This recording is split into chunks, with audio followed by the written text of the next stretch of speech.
Même concours, shop, love, interview, events, comedy club, concert, reportage, micro-trottoir, c'est Dubuzz. Dubuzz, le premier média juif de divertissement fondé par David Krief en 2017 et qui nous fait le plaisir d'être avec nous ce matin en studio. Bonjour David. Boker Tov. Et toujours accompagné de votre acolyte, votre associé Jérémy Ouanounou, designer de talent. Bonjour Jérémy. Bonjour. Merci d'être avec nous ce matin tous les deux. Alors Dubuzz, c'est maintenant plus de 115 000 abonnés sur Instagram, 17 000 sur Twitter, 38 000 sur TikTok. Et oui, j'ai fait mes petites, recherches. Alors pour ceux qui auraient vécu dans une grotte ces 8 dernières années, est-ce qu'on peut rappeler ce qu'est Dubuzz, comment ça a été créé et dans quel but ? Tu l'as très bien fait au début. C'est un média, c'est aujourd'hui le premier média de divertissement de la communauté juive. Donc on a beaucoup d'abonnés. On a plus de 330 000 abonnés au total, tout cumulé.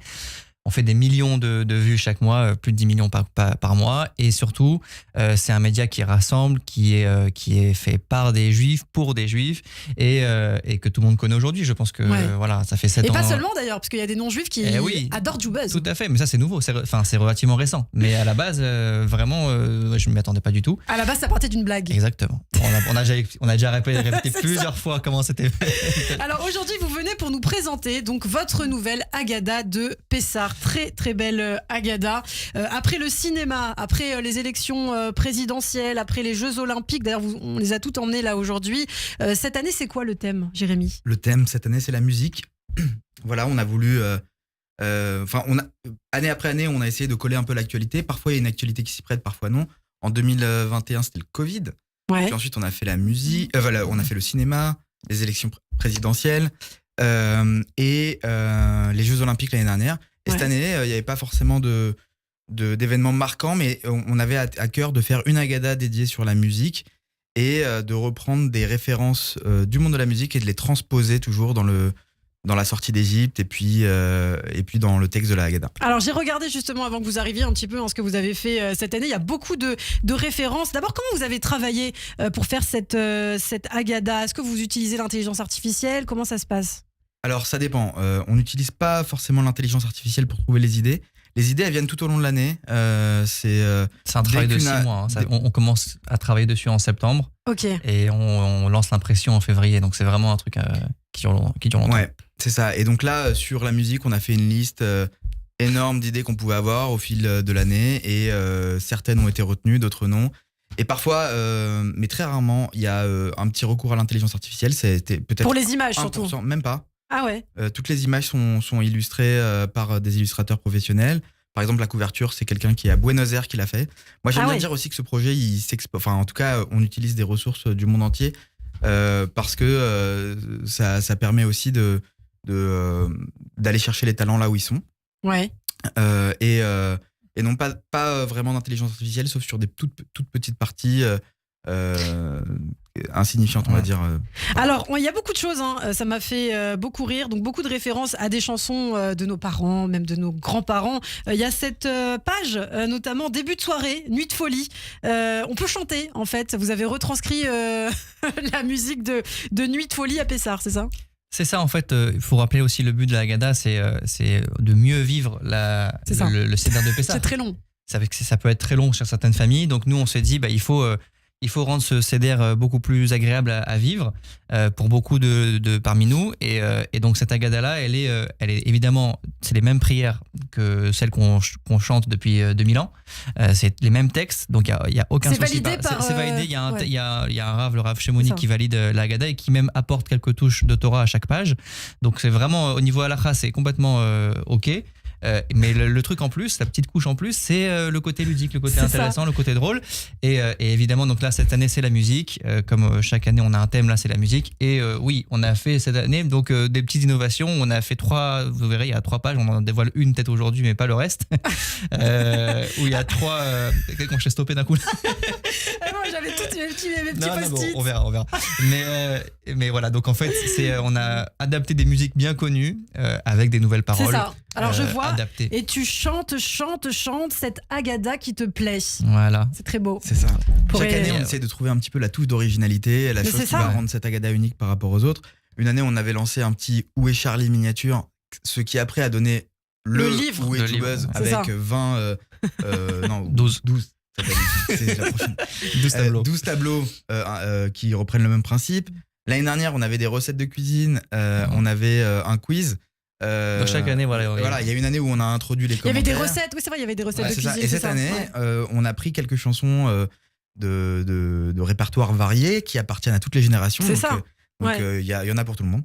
Ouais, alors c'est marrant parce qu'il y a vraiment le répertoire français, puis il y a aussi un répertoire international. Alors David ne veut pas qu'on en dévoile trop, mais c'est vrai que je vois qu'il y a les Beatles notamment, il y a Michael Jackson. Ça, on peut le montrer ou pas, David? Vous voyez Oui, on peut montrer. Alors ça m'a fait vraiment beaucoup rire, et je pense que ça va faire rire aussi toutes les personnes de notre génération. C'est comment on peut l'expliquer ça, Jérémy? En fait, on a essayé de faire beaucoup de parodies de couverture d'albums. Alors tout le monde l'a pas forcément en tête, mais pour celle-ci en tout cas, c'est une parodie de l'album de Diams qui s'appelle Dans ma bulle. C'est ça. Donc pour ceux qui nous écoutent à la radio, on voit en fait la pochette de l'album. Il y a écrit Moïse dans ma choule. Voilà. Dans ma bulle, dans ma choule, voilà. C'est ça. Et du coup, c'est accompagné de paroles parodiques sur l'air de Confession nocturne, et donc ça s'appelle Concession nocturne. Et vous voulez pas chanter un petit bout pour nous là? Non, on va te laisser faire. Alors moi, non. Ah d'accord, c'est à moi de. Non mais c'est très Mais tu drôle. le faisais très bien tout à l'heure. Frère, assieds-toi, faut que je te parle. Tu vas passer 3 journées dans le noir. Frère, je le vois, je le sens, je te suis, tu te fous de moi. Voilà, c'est très bien. Ça promet des CD un peu agités. Mais c'est Mais vraiment. c'est ça qui est bien, c'est que justement c'est Ouais. ludique. C'est ça. Tu verras, pendant le CDR, les parents vont s'amuser avec les enfants. Et puis il n'y a pas que des références musicales, il y a aussi des références à l'actualité politique, ce qui s'est passé ces derniers mois en Israël. Ouais. Je vois notamment avec les fameux beepers. Ouais, on a été un peu fascinés quand il y a eu les beepers du Hezbollah. On a tous trouvé que c'était un coup de génie, c'était fin, c'était ciblé, c'était. Au fond, ça aurait pu être une plaie d'Égypte. C'est ça. Et donc on en a fait une illustration comme si les beepers c'était une plaie d'Égypte. C'est ça. Et d'ailleurs, en rapport avec l'actualité, donc cette année, on a fait les beepers, mais l'an dernier, je ne sais pas si vous vous souvenez, on avait fait 3 illustrations en rapport avec sur les otages. Et on avait rencontré Miachem à l'époque pour lui remettre une Agada, puisqu'elle était dans la Agada. C'est vrai. Et on avait fait une petite rencontre à Tel Aviv, et elle était très, très, très émue de se voir dans la Agada. Et donc, voilà. Alors, il y a aussi quelque chose que j'aime beaucoup, et je crois que ça, vous l'aviez déjà fait dans une précédente Agada. On l'a fait l'an dernier. Pour les athlètes. Pour les C'est sportifs. les noms d'artistes remasterisés en noms juifs. Alors, on a, par exemple, au lieu de Lady Gaga, on a Lady Darka. Voilà. On a Matt Bocara. Ouais. Lequel vous plaît, vous, ici? Moi, j'aime bien M. Salem quand même. M. Salem, attendez, c'est M. lequel? Salem, c'est Eminem. Eminem, M. Salem. Très bien. Il y a Abel Bentata aussi. Amel Bentata, ça c'est très drôle. Bob Marek. Bob Marek. Et puis les Jennifer autres. Elbez. Jennifer Elbez. Et puis les autres, on les découvrira plus tard. Évidemment, donc très très belle Agada. On peut se la procurer déjà ou pas sur internet? Là, aujourd'hui, non. Vous êtes vraiment les seuls à l'avoir pour l'instant. Quel plaisir. On lance les ventes juste après Purim, donc le lendemain de Purim, donc ça va être dimanche, je crois que c'est Purim c'est jeudi, donc on va dire vendredi, samedi, ça passe, et donc dimanche on commence à lancer les ventes. Ce sera évidemment sur le site jubuzz.shop et ce sera partagé sur tous nos réseaux sociaux. En édition limitée, donc il faut faire vite. Toujours pareil, en édition limitée. En fait, on est toujours en rupture de stock une semaine, 3-4 jours avant Pessah, donc pour ceux qui la veulent, il faut vraiment la commander vite, quoi. Eh bien, c'est noté, en tout cas pour ce rendez-vous. Alors, Jubuzz, évidemment, c'est beaucoup d'autres choses que les Agada. Vous avez aussi lancé Jubuzz Love. On en avait parlé avec Jubuzz Love. Jubuzz Love. Jubuzz Love, effectivement, l'application. Combien de mariages depuis le lancement? Là, on est à 3 mariages depuis 1 an, donc ça va vite. 3 mariages. Ça, c'est signé, ça. 3 mariages signés. C'est vrai. Le verre est cassé. Ouais, ça, c'est fait. C'est fou. Ouais, le verre est brisé, comme dit brisé. Jérémy. 3 mariages, on a des fiançailles aussi. Je sais pas combien, peut-être. Vous avez organisé au moins d'ailleurs une dizaine, des restaurants, je crois. On en a fait un, justement, c'est un petit concept qu'on a lancé, le dîner de couple. Il y a le dîner de con, on a fait le dîner de couple. Et donc, le dîner de couple, c'est, on a pris, on a invité 10 couples qui se sont rencontrés via l'application, donc des couples de longue durée, c'est fiancés ou depuis longtemps. Et on les a invités au restaurant et ils ont appris à se connaître. Et nous aussi, on a appris à les connaître.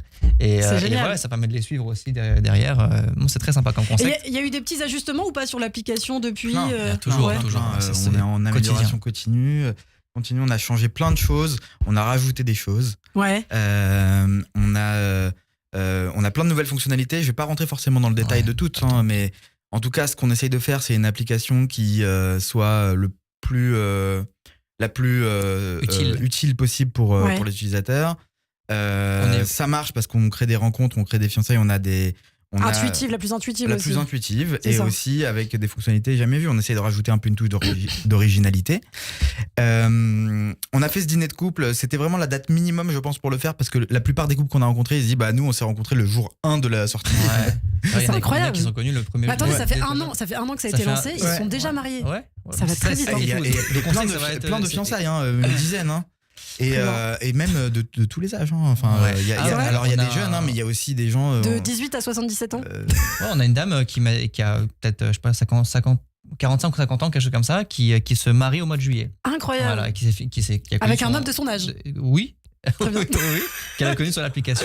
On a plus de 15 000 personnes sur l'application aujourd'hui. Incroyable. Est-ce que c'est une bonne nouvelle ou pas? Je sais pas. Bah si, c'est bien. Mais il y a beaucoup de célibataires, ça veut dire. Donc.